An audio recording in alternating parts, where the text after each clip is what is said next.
Capítulo 4. Natureza da pena de dano e suas grandes lições. Quais são as grandes lições do dogma do inferno? Mostra-nos a profundidade da alma, a distinção absoluta do bem e do mal, contra todas as mentiras inventadas para suprimi-la. Mostra-nos também, por contraste, o preço, a doçura da conversão e da eterna beatitude. A palavra dano, do latim damnum, perda, prejuízo e, consequentemente, sofrimento, pena, significa na linguagem teológica a pena essencial e principal devido ao pecado sem arrependimento. A pena de dano se distingue daquela dos sentidos porque é a privação da posse de Deus, enquanto aquela dos sentidos é efeito de uma ação aflitiva de Deus. A primeira corresponde à falta, enquanto por ela o pecador se afasta de Deus, e a segunda corresponde à culpa, enquanto por ela o pecador se volta para a criatura para pôr nela seu fim último. Não consideramos aqui a pena de dano para as crianças mortas sem batismo, só com pecado original. Estas não sofrem da privação da visão beatífica, porque ignoram que estavam sobrenaturalmente destinadas à posse imediata de Deus. Falamos da pena do dano consciente e sentida, tal qual infligida aos adultos condenados por um pecado pessoal e mortal que permaneceu sem arrependimento.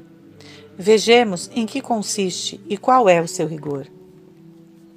Existência e natureza da pena de dano. Ela consiste essencialmente na privação da visão beatífica e de todos os bens que dela derivam. O homem, sobrenaturalmente destinado a ver Deus face a face, a possuí-lo eternamente, se afastando de Deus por um pecado mortal, do qual não se arrependeu, perdeu o direito à visão beatífica e permanecerá eternamente separado de Deus, não somente como fim último sobrenatural, mas como fim último natural, porque todo pecado mortal é, ao menos indiretamente, contra a lei natural que nos obriga a obedecer toda a ordem de Deus, qualquer que seja.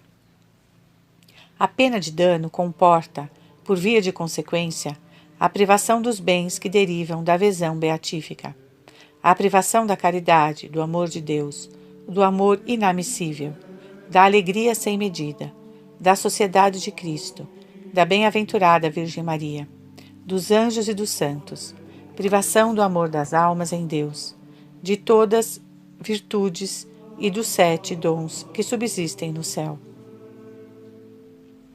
A Igreja, no Concílio de Florença, ensina claramente que enquanto os bem-aventurados gozam da visão imediata da essência divina, os condenados são privados dela.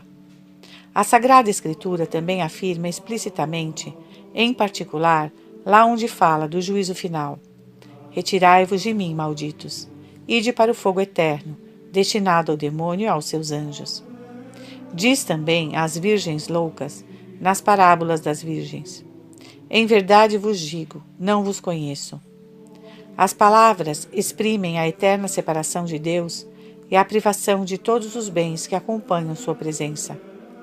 Do mesmo modo, as censuras dirigidas no Evangelho de São Mateus aos escribas e fariseus hipócritas. Jesus os chama raça de víboras e os ameaça com a jena, onde o pecador obstinado está eternamente separado de Deus.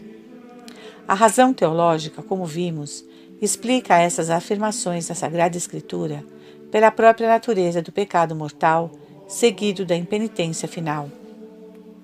O homem que morre neste estado se afastou de Deus. Ora, após a morte, um tal pecado não é mais remido. A alma do pecador, que livre e definitivamente se obstinou, está, portanto, eternamente separada de Deus. Isto deriva da própria definição de pecado mortal.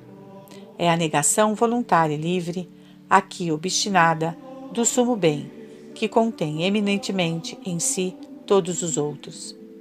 Deus os castiga justamente pela perda de todo bem. Daí a suma dor.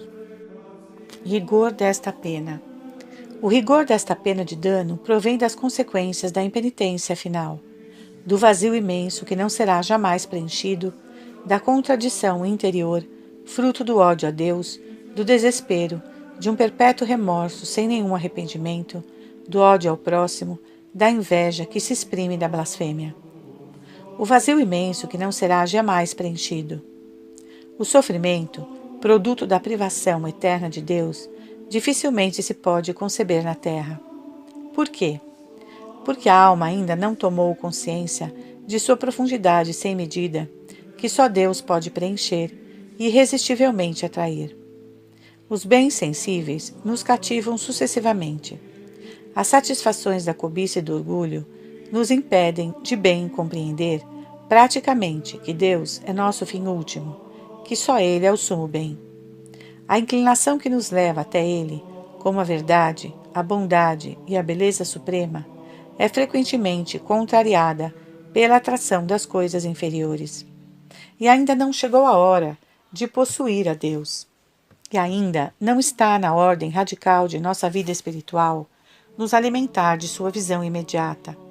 E ainda não temos esta fome exigente do único pão que pode saciar as almas. Mas quando a alma é separada do corpo, então perde os bens inferiores que a impedem de claramente tomar consciência de sua espiritualidade e de seu destino. Agora ela se vê como o anjo se vê, substância espiritual e, consequentemente, incorruptível, imortal. Vê que sua inteligência fora feita para a verdade, sobretudo para a verdade suprema, que sua vontade fora feita para amar e querer o bem, sobretudo o sumo bem que é Deus, fonte de toda beatitude e fundamento supremo de todo dever.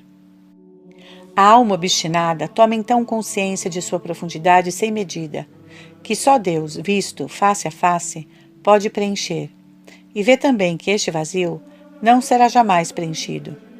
O padre Monsabré exprime vivamente esta terrível verdade, dizendo: o condenado, como chegou no fim de seu caminho, deveria repousar na harmoniosa plenitude de seu ser, a perfeição, mas se afastou de Deus para se fixar nas criaturas. Recusou o bem supremo até o último instante de sua prova. O bem supremo lhe diz: vai-te, no momento em que, não tendo mais outro bem, se lança para agarrá-lo. E vai para longe da luz, longe do amor infinito, longe do Pai, longe do esposo divino das almas. O pecador negou tudo isso e está na noite, no vazio, no exílio, expulso, repudiado, maldito. É a justiça. Contradição interior e o ódio a Deus. Além disso, a alma do pecador obstinado está ainda inclinado por sua própria natureza a amar a Deus, autor de sua vida natural, mais que a si mesmo. Também no nosso organismo, a mão ama o corpo mais que a si mesma e se expõe naturalmente para preservá-lo. Essa inclinação natural, vinda de Deus, autor da natureza, é direta. É sem dúvida atenuada pelo pecado, mas subsiste no condenado, como a natureza da alma, como o amor à vida. O padre Monsabré, numa conferência que acabamos de citar, diz: o condenado ama a Deus, porque tem fome dele. Ama-o para se satisfazer. E por outro lado tem horror a Deus, justo juiz que o condena. Tem por ele uma aversão que vem de seu pecado mortal, sem arrependimento, do qual permanece prisioneiro. Continua a julgar conforme sua inclinação, definitivamente desregrada. Não somente perdeu a caridade, mas tem ódio a Deus. É atormentado por uma contradição interior. Ainda levado para Deus como fonte de sua vida natural, detesta Deus, justo juiz, e exprime sua raiva pela blasfêmia. O Evangelho diz várias vezes: haverá choro e ranger de dentes. Os condenados que conhecem por uma contínua experiência os efeitos da justiça divina têm ódio a Deus. Santa Teresa define o demônio como aquele que não ama. O mesmo podemos dizer daqueles fariseus obstinados, nos quais se realizou as palavras de Jesus: morrereis no vosso pecado. Este ódio de Deus manifesta a depravação total da vontade. Os condenados estão continuamente em ato de pecado, embora esses atos não sejam mais demeritórios, porque chegou o termo do mérito e demérito. O desprezo sem saída é a espantosa consequência da perda eterna de todo o bem. Os condenados compreendem que tudo perderam para sempre por sua culpa. O livro da sabedoria diz claramente: então, com grande confiança, o justo se levantará em face dos que o perseguiram. Diante de sua vista, serão presos de grande temor e tomados de assombro. Dirão entre si: ei-lo, aquele de quem outrora escarnecemos, e a quem loucamente cobrimos de insulto.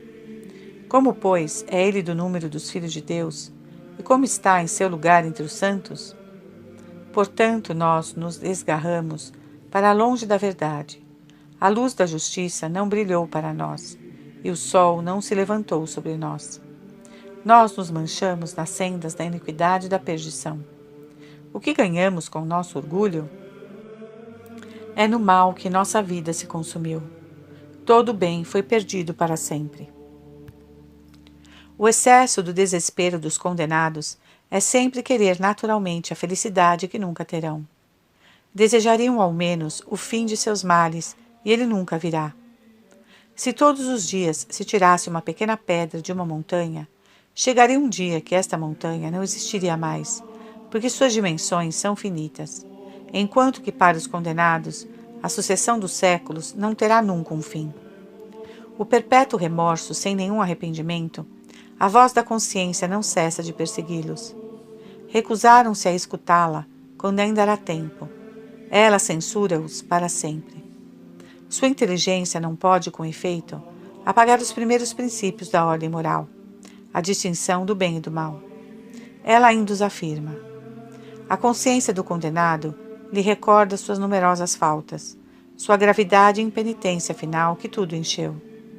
Repete-lhe as palavras do Senhor: tive fome e não me deste de comer. Tive sede e não me deste de beber. Recorda-lhe sua ingratidão após todos os benefícios de Deus. Daí o remorso incessante. Mas o condenado é incapaz de mudar seu remorso em arrependimento e suas torturas em expiação. Como explica Santo Tomás, ele lamenta seu pecado não como falta, mas somente como causa de seus sofrimentos. Permanece prisioneiro de seu pecado e julga sempre praticamente segundo sua inclinação, para sempre desregrada.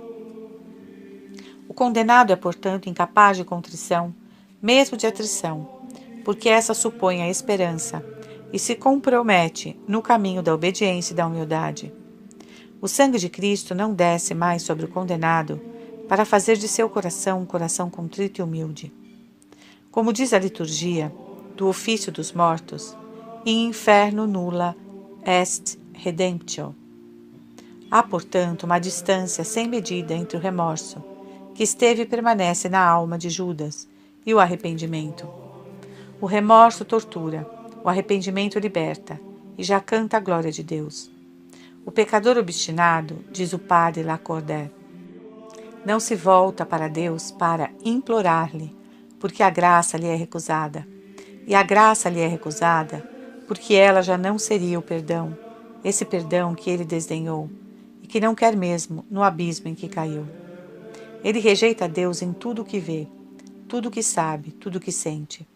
Seria preciso, portanto, que Deus viesse a ele apesar dele, que essa alma passasse sem arrependimento do ódio e da blasfêmia ao estreito incêndio do divino amor. Isso seria justo?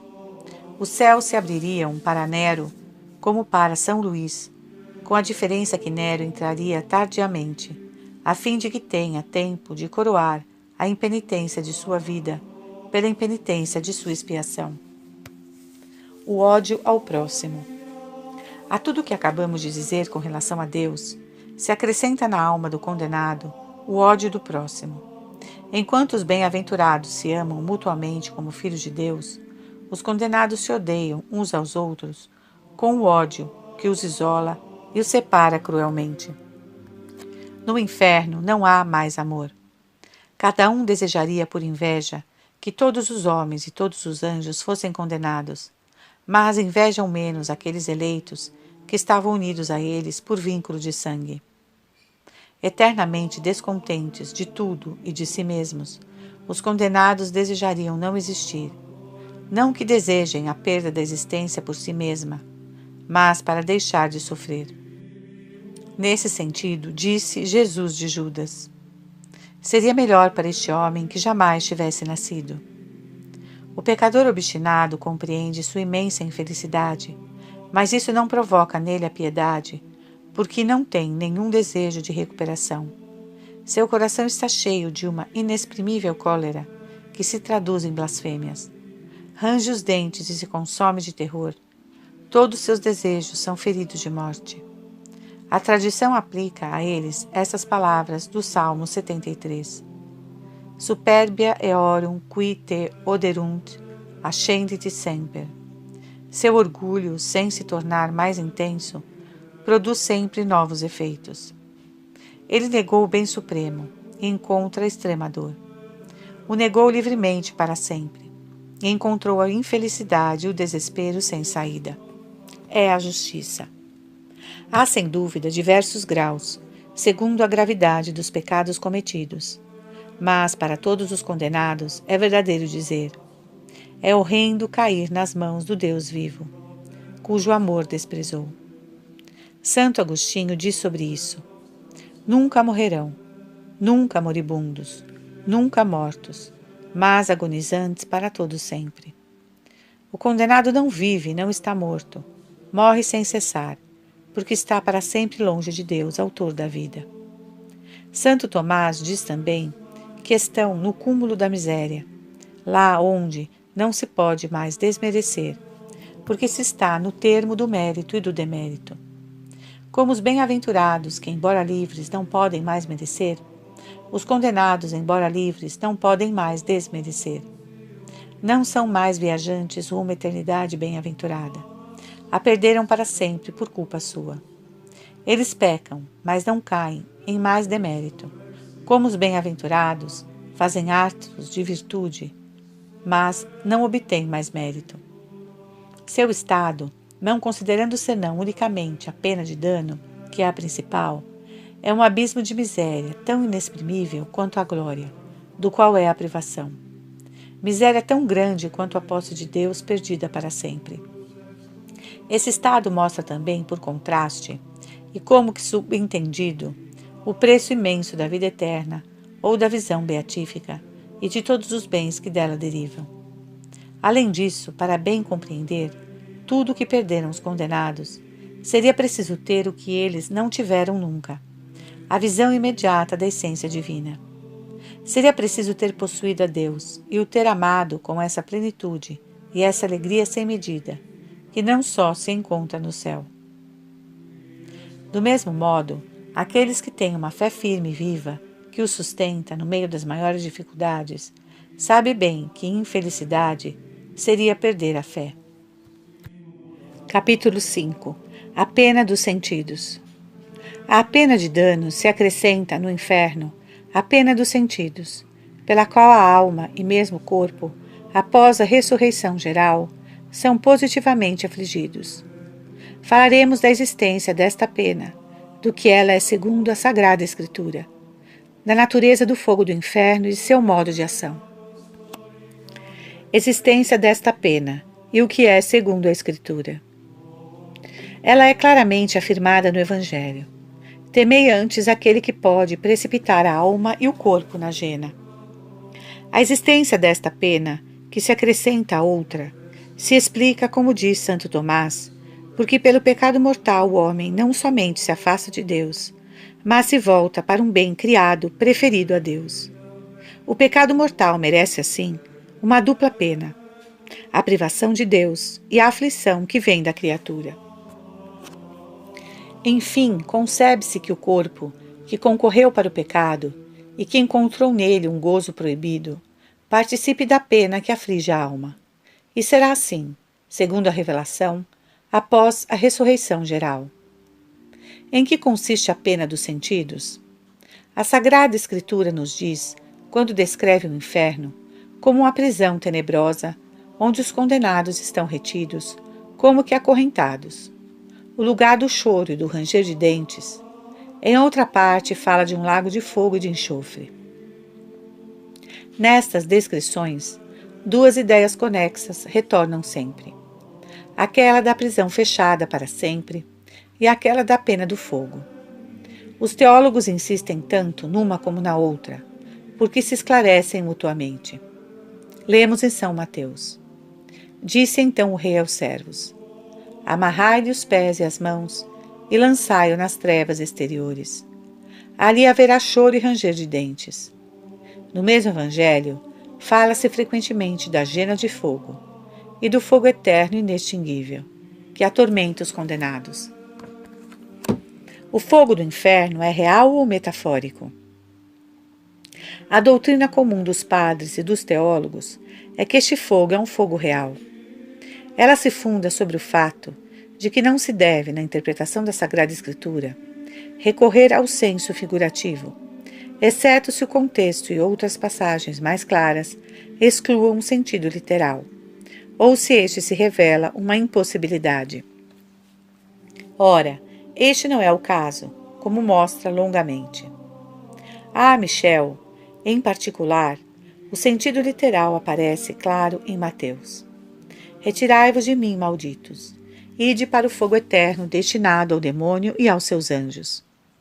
Todo o contexto exige uma interpretação realista. Ide para o fogo real, como os bons irão para a vida eterna, para o fogo destinado ao demônio e aos seus anjos. Além disso, Jesus atribui ao fogo não somente o suplício dos espíritos condenados, mas também aquele dos corpos. Igualmente, os apóstolos falam desta pena eterna do fogo com o mesmo realismo. São Pedro toma também, como tipo dos castigos vindouros, o fogo do céu caído sobre Sodoma e Gomorra. A interpretação metafórica, ao supor que o fogo não é, como a tristeza ou o remorso, senão uma afecção penosa da alma, vai contra o sentido óbvio dos textos da Escritura e da tradição. Os padres, com exceção de Orígenes e de seus discípulos, falam quase sempre de um fogo real, que comparam aos fogos terrenos e mesmo às vezes a um fogo corporal. É o que dizem especialmente São Basílio, São João Crisóstomo, Santo Agostinho, São Gregório Magno. A Michel examina longamente, no artigo citado, os textos desses autores e conclui: quando os padres afirmam simplesmente a fé tradicional, falam sem hesitação do fogo do inferno. Mas quando para eles se apresenta a questão difícil do modo de ação do fogo sobre os espíritos, se nota uma hesitação no seu pensamento. Quanto à natureza deste fogo real, Santo Tomás estima que é um fogo corporal da mesma natureza do fogo terreno, mas que difere dele acidentalmente, porque não tem necessidade de ser conservado por elementos externos. É escuro, sem chama e fumaça. Durará sempre e queimará os corpos sem os destruir. Dir-se-ia hoje que o calor é, numa substância corporal, o resultado das vibrações moleculares aptas a produzir uma sensação contínua de queimadura. O modo de ação do fogo do inferno.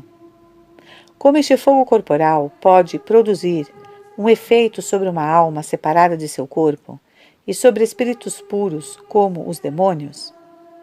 Os teólogos respondem comumente: não o pode senão a título de instrumento da justiça divina.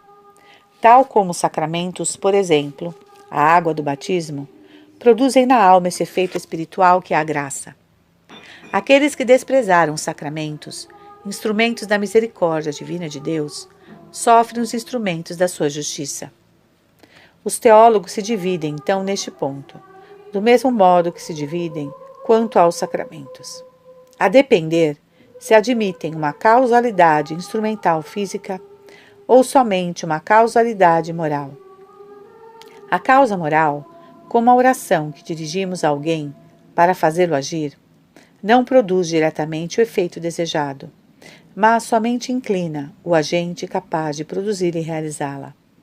Se fosse assim, o fogo do inferno não produziria diretamente o efeito que lhe é atribuído. Este efeito seria unicamente reproduzido por Deus. Os tomistas e muitos outros teólogos admitem aqui, como para os sacramentos, uma causalidade instrumental física do fogo do inferno sobre as almas dos condenados. Mas é difícil explicar melhor seu modo de ação.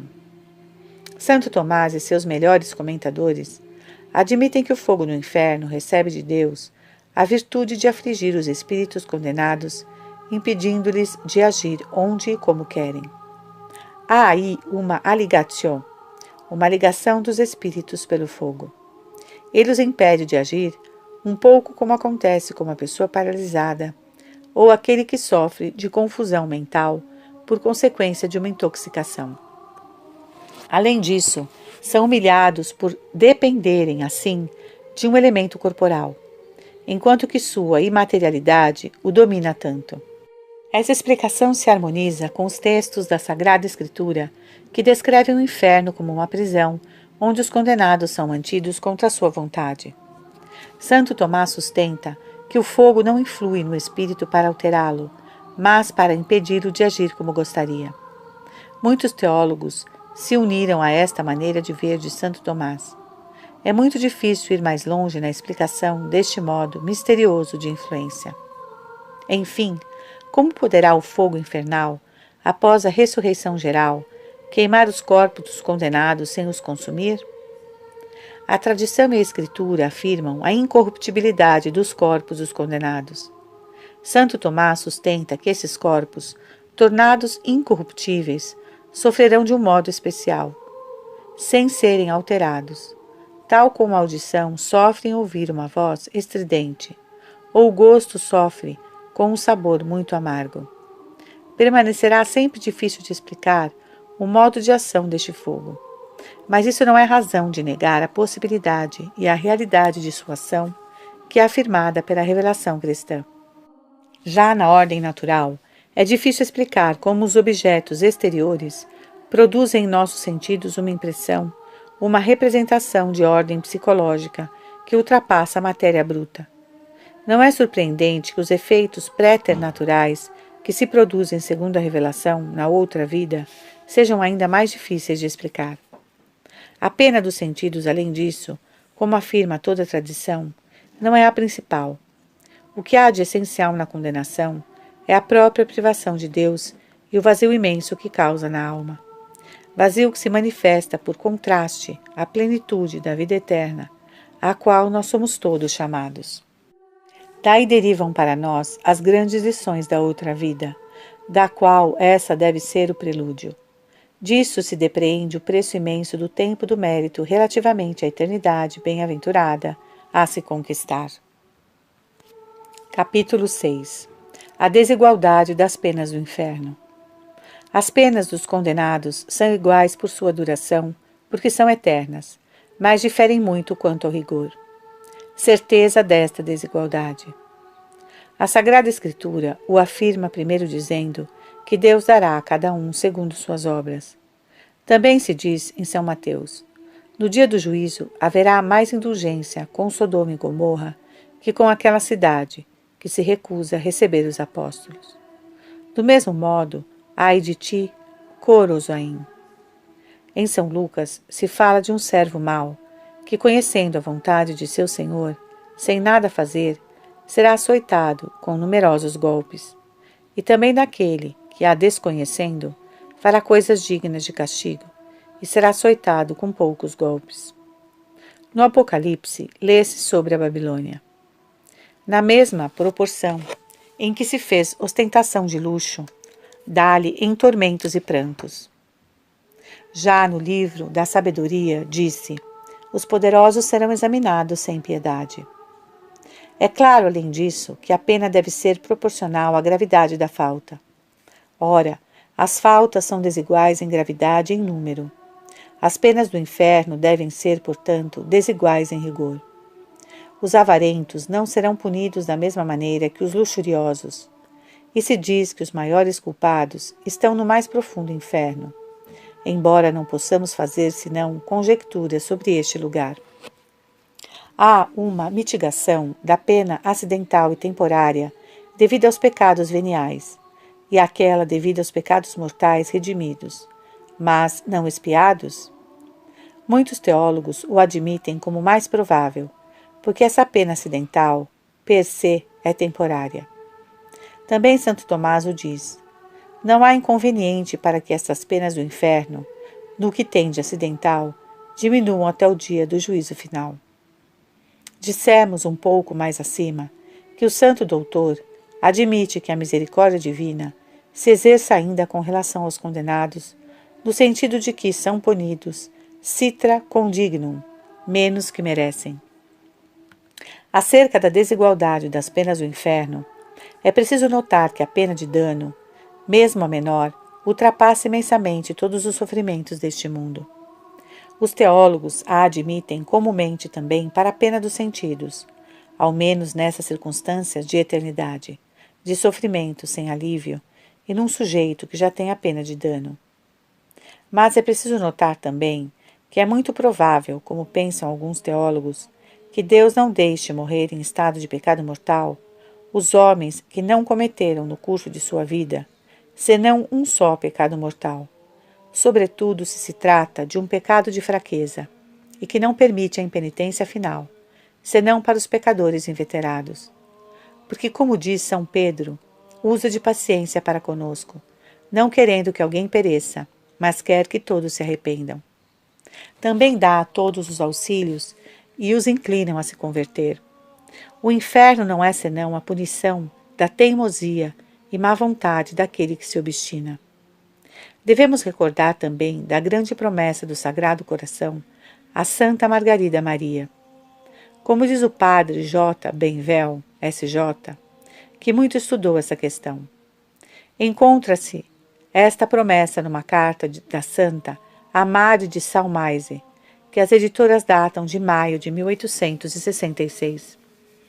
Numa sexta-feira, durante a Santa Comunhão, Nosso Senhor disse essas palavras à sua indigna escrava, se ela não se engana.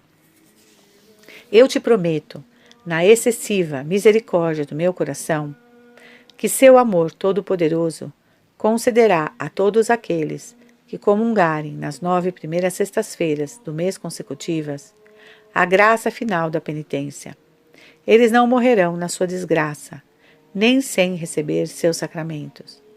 Meu divino coração será refúgio seguro neste último momento. O padre Benvel acrescenta justamente: a promessa é absoluta, supondo somente as comunhões feitas e bem feitas, evidentemente. O que é prometido não é a perseverança no bem a vida toda, mas a perseverança final, incluindo a penitência e os últimos sacramentos na medida necessária. O que é prometido é a graça da boa morte, e essa promessa absoluta diz respeito mais diretamente aos pecadores que às almas piedosas. Essa grande promessa do Sagrado Coração supõe que a graça de bem fazer 9 meses consecutivos a comunhão na primeira sexta-feira do mês é um dom que não é concedido senão aos eleitos. Esses sempre se arrependem de suas faltas antes de morrer. Capítulo 7. O inferno e as necessidades espirituais de nossa época. Para responder a essas necessidades, nesses últimos anos, alguns autores propuseram uma concepção do inferno que se afasta da concepção tradicional.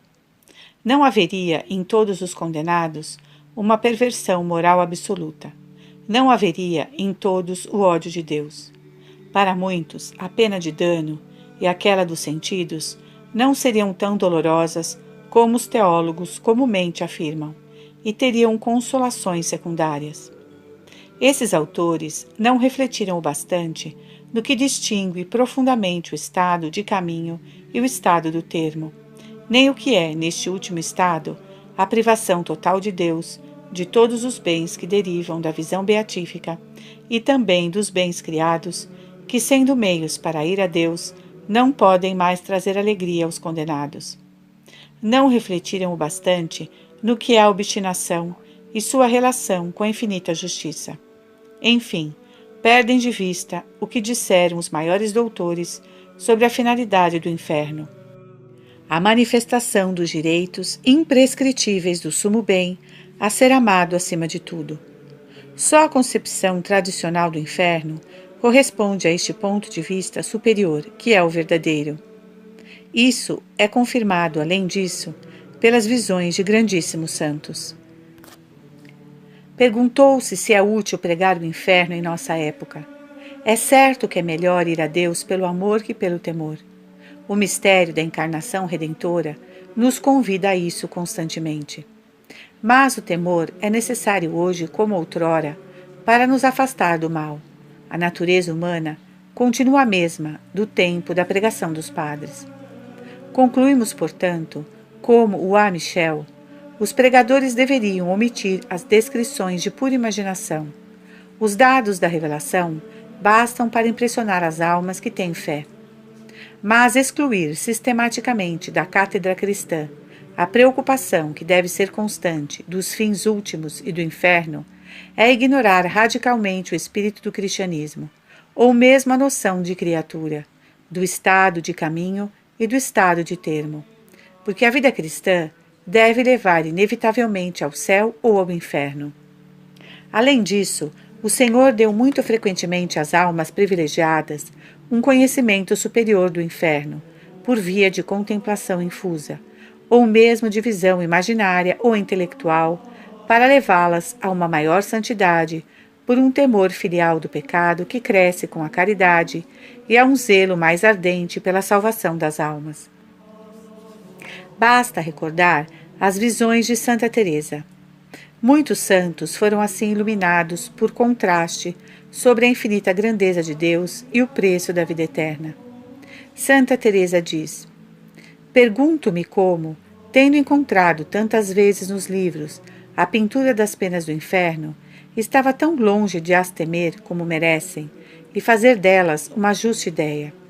Daí também a dor mortal que me causa a perda desta multidão que se condena.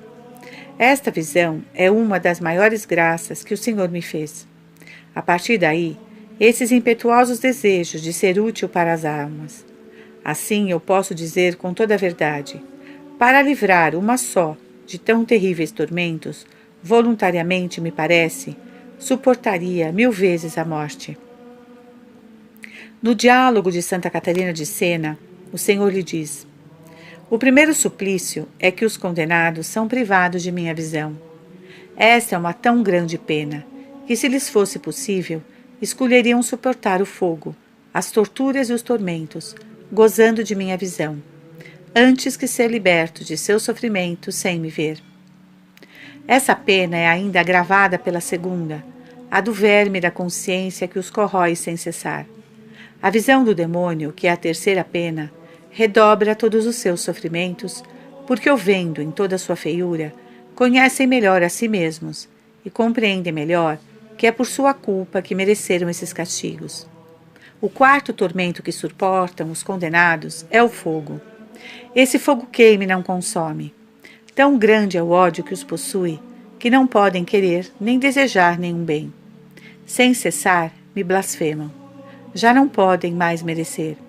Eles morreram no ódio, culpáveis do pecado mortal, estão mortos para sempre. Essas descrições tão vivas confirmam a doutrina tradicional e mostram, por contraste, o preço da vida eterna e o preço do tempo do mérito que nos é dado para conquistá-la. O temor dos castigos de Deus é salutar. Se ele diminui com o progresso da caridade, o temor filial, que é aquele do pecado, aumenta. Os santos têm uma visão muito penetrante do que nos afasta de nosso fim último, e quanto mais amam a Deus, mais temem ser separados dele. Esse temor filial é um dom do Espírito Santo, que aperfeiçoa a esperança. É como um aguilhão que nos leva a desejar a Deus mais fortemente e que ao mesmo tempo nos preserva da presunção. Nós o vemos, às vezes, muito vivo nos grandes santos. Um bom teólogo, o padre Gardeil, O.P., no seu livro sobre os dons do Espírito Santo nos santos dominicanos, diz a propósito do dom do temor: é um atributo do cristianismo transfigurar as paixões humanas. Haverá alguma cuja reabilitação seja mais difícil que o temor? Quem ousaria empreender sua defesa? Quem, sobretudo, tentaria dar um papel a este sentimento infame num código moral que se respeite e respeite o homem? tal iniciativa pareceria proibida à filosofia humana, sempre temerosa de não ser elevado bastante. Para estes puros moralistas, é preciso uma doutrina toda de desinteresse. O quê? Confessai que o homem tem algumas vezes medo. Servir-se do medo para se excitar ao bem. Que vergonha! Ocultemos, portanto, essa miséria, para que não perturbe o belo ordenamento de nossos puros preceitos. Suprimamos da moral até seu nome. É ao Espírito Divino que pertencia reabilitar o medo. É verdade que o temor adotado pelo Espírito Santo nada tem em comum com aquele temor moderno. Não é o temor dos homens, é o temor de Deus. O temor do Senhor é início da sabedoria, diz a Escritura. E o Santo Concílio de Trento, confirmando longa tradição cristã de séculos, declara bom e santo até o temor dos castigos divinos. Mas o temor filial, que é aquele do pecado, aquele de se separado de Deus, é evidentemente superior. É um dom do Espírito Santo e cresce com a caridade. Os grandes santos que não sabem tremer diante dos homens tiveram este temor de Deus. E como disse o padre Gadeio, o justo estoico que nada teme não é mais que uma criança ao lado desses santos que chegam a representar os tipos mais sublimes da moralidade humana, divinizada pela revelação de Deus. São Luís Beltrão, missionário, que não temia as pedras e flechas dos selvagens, mas, ao contrário, desejava o martírio, tinha este temor de Deus, e o exprimia de modo mais pungente, quando dizia em sua heróica mortificação: Domini hic ure, hic seca, hic non parcas, ut in aeternum parcas. Ó Senhor, aqui queimai e cortai, não nos poupeis, a fim de que na eternidade perdoeis. Deus nos disse pelo profeta: Voltai a mim, e eu voltarei a vós, oráculo do Senhor dos Exércitos. E a alma deve lhe responder com Jeremias: Reconduzi-nos a vós, Senhor, e voltaremos. Converte-nos, Domine, ad te et convertemur. Não se poderia expressar melhor a doçura da conversação. Esta resposta da alma inspirada por Deus é ainda mais bela que a exortação divina à conversão, porque tal exortação foi feita para obter essa resposta, como as palavras de Jesus à cananeia lhe foram dirigidas para levá-la a responder como fez, sob inspiração divina. A doçura da conversação equilibra o justo rigor do dogma do inferno, fazendo pressentir o preço da eterna beatitude. Nota: as 3 espécies de temor. Após ter falado do inferno, antes de tratar do purgatório, convém dizer mais precisamente em algumas páginas o que se deve entender por temor de Deus. É um tema bastante difícil, porque frequentemente se confundem 3 espécies de temor muito diferentes entre si. Uma é má, 2 outras são boas, mas tão distintas uma da outra que a primeira diminui com o progresso da caridade, enquanto que a outra aumenta com ela. É preciso ver em particular quais são as relações destas diferentes espécies de temor com o amor de Deus que deve sempre prevalecer. O temor em geral é o abatimento da alma vencida pela gravidade de um perigo que a ameaça. Faz tremer. Vê o mal terrível que ameaça e o que pode ser a causa deste mal. Frequentemente não é senão uma emoção da sensibilidade, que é preciso dominar pela virtude da fortaleza. Mas pode existir também na vontade espiritual e pode ser tanto bom quanto mal. Os teólogos e os autores espirituais distinguem 3 espécies de temor muito diferentes, partindo do mais inferior. Primeiro, há o temor mundano, ou temor da oposição do mundo. Ele afasta de Deus. Segundo, há o temor servil, que é aquele dos castigos de Deus. Ele é útil para a salvação. Terceiro, há o temor filial ou o temor do pecado, que cresce com o amor de Deus e que subsiste no céu sob a forma de temor reverencial. Vejamos o que ensina a teologia, e especialmente Santo Tomás, sobre essas 3 espécies de temor especificamente diferentes. O temor mundano é aquele pelo qual tememos de tal modo o mal temporal que o mundo pode nos fazer, que estamos prontos a ofender a Deus para escapar deste mal. Este temor mundano é sempre mau. Apresenta-se em diferentes formas. Primeiro é o respeito humano, ou a timidez culpável, que tem medo dos julgamentos mundanos e impede de realizar os deveres para com Deus. Por exemplo, ir à missa dominical, comungar na Páscoa, ir se confessar. Teme os julgamentos deste ou daquele. Teme perder sua situação se se mostra fiel a seus deveres cristãos. Pode chegar até à covardia. Em tempos de perseguição, o temor mundano poderia levar a renegar a fé cristã para evitar a perda dos bens exteriores, da liberdade pessoal ou a perda da vida pelo martírio. Jesus disse: Não temais aqueles que matam o corpo, mas não podem matar a alma. Temei antes aqueles que podem precipitar a alma e o corpo na jena. Diz também: Quem quiser salvar sua vida, perder-la-á. Se alguém se envergonhar de mim e das minhas palavras, também o Filho do Homem se envergonhará dele, quando vier na sua glória, na glória de seu Pai e dos seus santos anjos. O temor mundano é, portanto, sempre mau.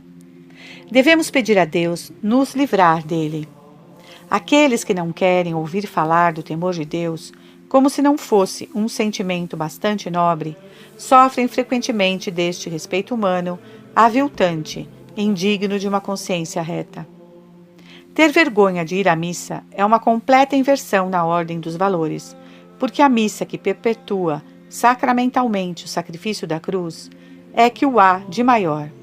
A missa é de um valor infinito, e longe de termos vergonha de ir, devemos considerar uma grandíssima honra e um grande lucro para o tempo e a eternidade. O temor servil é muito diferente. Não se teme a perseguição do mundo, mas os castigos de Deus. É útil enquanto leva a cumprir os mandamentos divinos. Aparece mais no Antigo Testamento, chamado a lei do temor, enquanto no Novo Testamento é chamado a lei do amor. Este temor útil à salvação pode, no entanto, se tornar mau se se teme mais os castigos de Deus que ser separado dele. Se se evita o pecado para evitar esses castigos, de tal maneira que se pecaria se não tivesse que ser punido na eternidade. Então, este temor é chamado servilmente servil. Quem o manifesta mostra que ama mais a si mesmo que a Deus. Neste caso, é portanto mau, e não pode, desta forma, existir com a caridade e com o amor de Deus acima de tudo. Mas, quando não é servilmente servil, o temor servil dos castigos divinos é útil. Ajuda o pecador a se aproximar de Deus. No entanto, não é uma virtude, nem um dom do Espírito Santo. Diz Santa Catarina de Sena: é como um vento de tempestade que agita os pecadores. É insuficiente para a salvação, mas pode conduzir à virtude. Assim, durante a tempestade, o marinheiro se lembra que deve rezar, e mesmo se está em pecado mortal, reza o melhor que pode, por uma graça atual, que lhe é então concedida e que é oferecida a todos em casos semelhantes. No justo, o temor servil permanece e permanece mesmo sempre na terra, mas diminui com o progresso da caridade. Quanto mais, com efeito, se ama Deus, mais o egoísmo diminui, menos se está atento a seu próprio bem. E também, quanto mais se ama Deus, mais se espera ser recompensado por Ele. Evidentemente, o temor servil, ou dos castigos divinos, não existe mais no céu. O temor filial é muito diferente dos dois precedentes. É aquele do filho, não de um mercenário ou de um simples servo. É o temor não dos castigos de Deus, mas do pecado que dele nos afasta. Difere, portanto, substancialmente ou especificamente do temor servil, e com maior razão do temor mundano. Esse temor filial não é somente útil à salvação, como o temor servil, mas é um dom do Espírito Santo, que ajuda muito a resistir às fortes tentações. É assim que diz o salmista: Contige timore tuo, domini carnes meas. Senhor, feri de temor minha carne, para que eu evite o pecado. Este temor filial é o menos elevado dos 7 dons do Espírito Santo, mas é o início da sabedoria, porque é como o efeito inicial deste dom superior. É uma verdadeira sabedoria temer o pecado que nos afasta de Deus. Corresponde à bem-aventurança dos pobres ou dos humildes que temem o Senhor e já o possuem. Além disso, enquanto o temor servil ou dos castigos divinos diminui com o progresso da caridade, o temor filial aumenta, porque quanto mais se ama Deus, mais se teme o pecado que nos separa dele. Os 7 dons são conexos com a caridade, como as virtudes infusas. Estas são as diversas funções de nosso organismo espiritual, que se desenvolvem juntas como os 5 dedos da mão, como diz Santo Tomás. Santa Catarina de Sena diz o mesmo, que com o progresso da caridade, enquanto o temor servil diminui, o temor filial aumenta, e o temor mundano desaparece completamente. Foi assim, diz ela, que os apóstolos, após o Pentecostes, longe de temerem os sofrimentos, se gloriavam de suas tribulações e se alegravam por terem sido julgados dignos de sofrer por nosso Senhor. Anteriormente, na tarde da Ascensão, se sentindo sozinhos, sentiram vivamente sua impotência diante da imensidade da obra a realizar. E ainda temiam as perseguições anunciadas, mas em Pentecostes foram grandemente iluminados, fortificados e confirmados em graça. No céu, subsiste o temor filial, sob a forma do temor reverencial. Disse com efeito no Salmo 18:10: Timor Domini Sanctus, permanens in saeculum saeculo. O santo temor do Senhor permanecerá pelos séculos dos séculos. Não haverá mais temor do pecado, o temor de ser separado de Deus. Mas, diante da infinita grandeza do Altíssimo, a alma verá seu próprio nada e tremerá, de certo modo, ao ver sua própria fragilidade em comparação à absoluta estabilidade e necessidade de Deus, único que é o próprio ser. Ego sum qui sum. Nesse sentido, disse no prefácio da missa: Tremunt potestates. Mesmo os anjos superiores, que são chamados potestades, tremem diante da infinita majestade de Deus. Esse dom do temor reverencial existe mesmo na Santíssima Alma do Salvador, como os outros dons do Espírito Santo. O temor reverencial aparece nos santos, nesta vida presente. Por exemplo, quando São Pedro, após a primeira pesca milagrosa, diz a Jesus: Retira-te de mim, Senhor, porque sou um homem pecador. É então que Jesus lhe diz: Não temas, doravante será pescador de homens. Pedro, Tiago e João, neste momento, abandonaram tudo para segui-lo. Vemos que essas 3 espécies de temor são muito diferentes. O temor mundano, que afasta de Deus, é sempre mau. O temor servil e dos castigos é útil à salvação, ao menos que não seja servilmente servil e que se continue disposto a pecar, abstendo-se unicamente por temor das penas eternas. O temor filial é sempre bom, cresce com a caridade como os outros dons do Espírito Santo e subsiste mesmo no céu a título de temor reverencial. Senhor, livrai-nos deste temor mundano, diminui em nós o temor servil, aumentai em nós o temor filial. Nunca a psicologia humana, deixada às suas próprias forças, poderia distinguir assim estes sentimentos. É necessária a revelação, expressão da sabedoria divina. Alguns moralistas, não cristãos, ensinam uma moral de completo desinteresse, dizem eles, onde não importa o temor dos castigos divinos, nem o desejo de recompensa eterna. Corariam em confessar que alguma vez tiveram medo.